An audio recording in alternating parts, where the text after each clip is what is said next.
బెంగళూరు దొంగతనం కేసు కీలక మలుపు తిరిగింది. ఆంధ్రప్రదేశ్లో వెహికల్ వదిలేసినటువంటి కేసులో బెంగళూరు పోలీసులు ఏటీఎం నగదుకు సంబంధించినటువంటి వాహనాన్ని అడ్డగించి 7 కోట్లను దోచుకెళ్లిన ఘటనలో కానిస్టేబులే ప్రధాన సూత్రధారని తేల్చారు.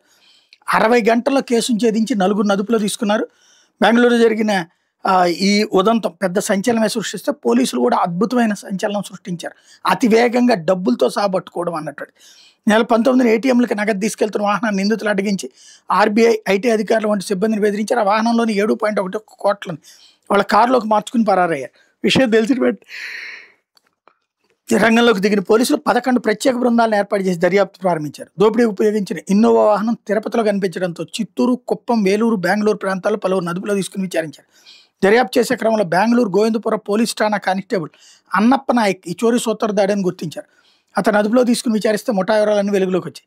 ఏటీఎంలకు డబ్బులు తీసుకెళ్లే ఏజెన్సీ సిబ్బంది గోపి, మాజీ ఉద్యోగి క్లేవియర్ అలియాస్ పవన్లతో కలిసి 3 నెలల కింద ఈ దోపిడీకి స్కెచ్ చేశారట. ప్రతి బుధవారం ఎక్కువ నగదు తరలిస్తారని సమాచారం గోపి ద్వారా తెచ్చుకుని 9 మంది రంగంలోకి దిగారు. ప్రస్తుతానికి కానిస్టేబుల్ సహా 4 అరెస్ట్ చేశారు. 5.76 కోట్లు మాత్రమే స్వాధీనం చేసుకున్నారు. మరో 5 నిందితులను త్వరలో పట్టుకుంటామని చెప్తున్నారు. కేసును విజయవంతంగా ఛేదించినటువంటి పోలీసులు అభినందించారు. 200 మంది పోలీసులకి 5 లక్షల రూపాయలు నగదు బహుమతిని ప్రకటించారు.